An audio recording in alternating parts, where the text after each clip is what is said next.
Hello and welcome to ENCORE, your daily dose of arts and culture on France 24. In today's show, we're bringing you a bumper selection from the world of cinema. ENCORE decamps to Dubai, where culture editor Eve Jackson gives us the inside scoop on the International Film Festival that's making a splash in the Emirates. Staying with cinema, we check in with those little folk from the Shire. Yes, it's time for the final instalment of Peter Jackson's trilogy, The Hobbit. And we take a look at the femme fatales who've charmed James Bond over the years, as shooting begins on the new film Spectre this week.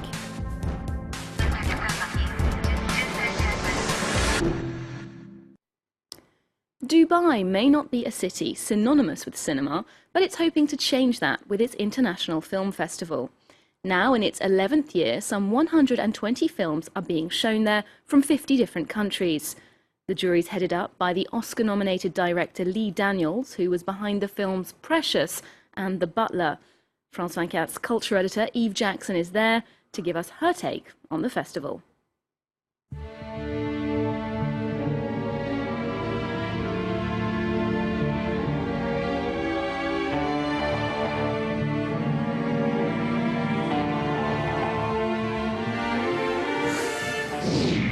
Dubai is known for its glamour, and at this time of year it's more glitzy than ever because of the film festival. Proceedings kick off with the Stephen Hawking's movie A Theory of Everything, starring Eddie Redmayne as the famous physicist. The universe is expanding. If you reverse time, then the universe is getting smaller. All right. What if I reverse the process all the way back to see what happened at the beginning of time itself? Wind back the clock. Wind back the clock. Until you get the universe born from a black hole exploding. Although fewer famous faces are expected on the red carpet this year, there are a few well-known names on the bill, including the director Lee Daniels, who's head of the jury. I'm always learning. I'm always wanting to learn. And I think that this is going to be the experience of a lifetime. So I'm very excited. I'm here to educate myself and then spread the word about Arabic cinema.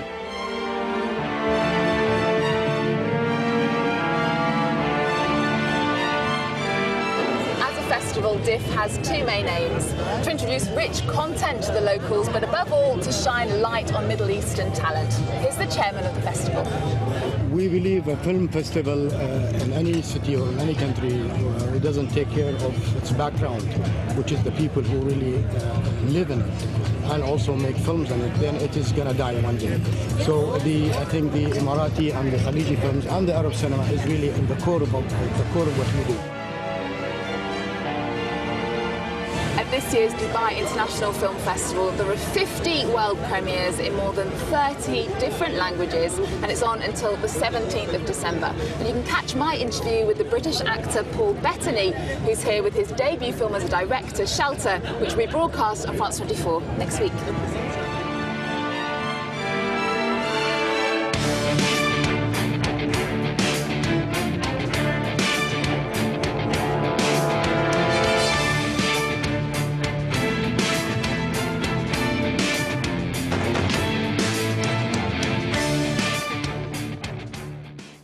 Well, Bilbo Baggins is back for the last round in the blockbuster trilogy, The Hobbit.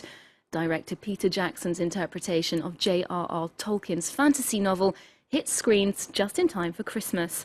13 years after Jackson made the first Lord of the Ring film, the saga's coming to an end.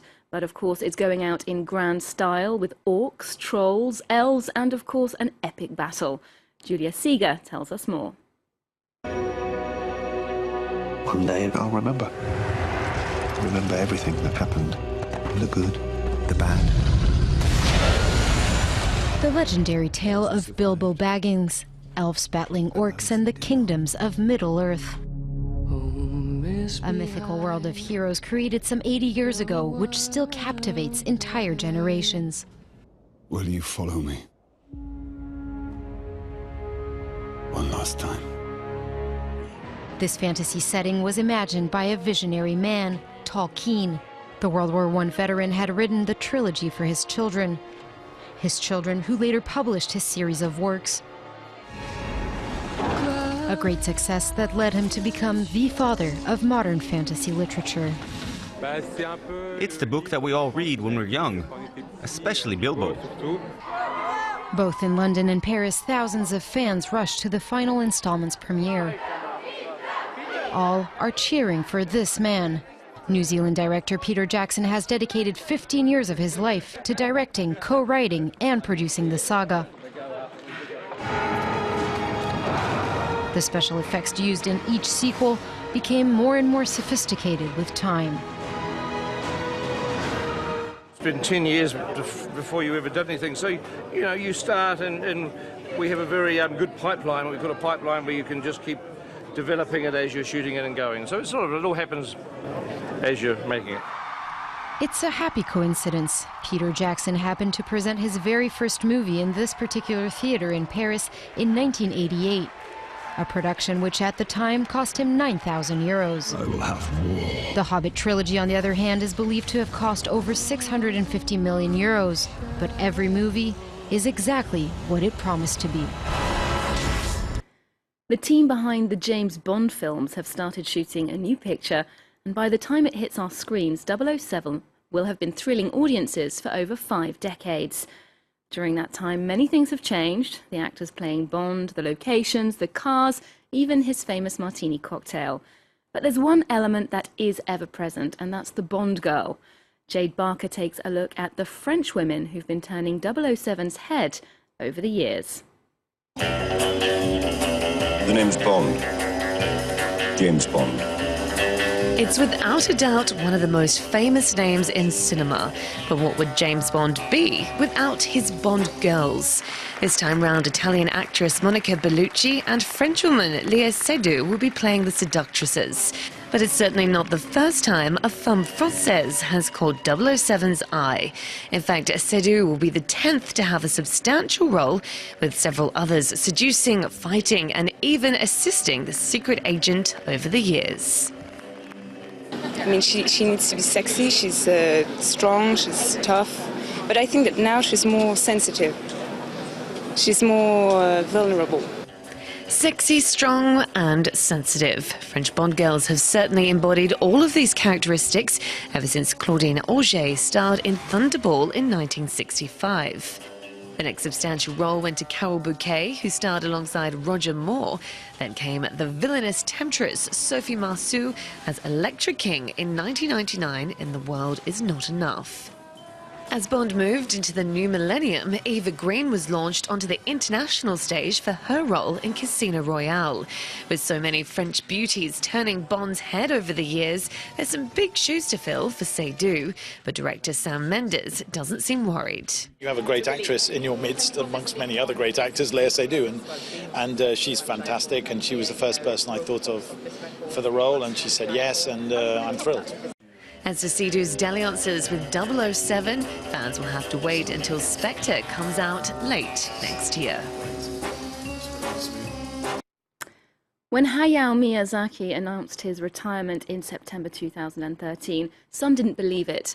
The Japanese Oscar-winning animator had threatened to down tools before, but over a year after the announcement, he seems to have stuck to his word, with no new feature films. However, fans of his work can now see it in a whole new light in an exhibition here in Paris. The Museum of Art Ludique, or the Playful Arts, has taken inspiration from the collaborative efforts of Miyazaki and his animator, Takahata. Belle Lupton has this report.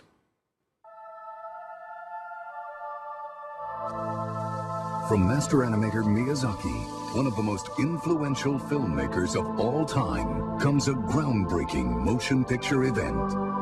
Step into his world and find yourself spirited away into Hayao Miyazaki's universe, where Princess Mononoke rubs shoulders with My Neighbor Totoro, all in the castle in the sky.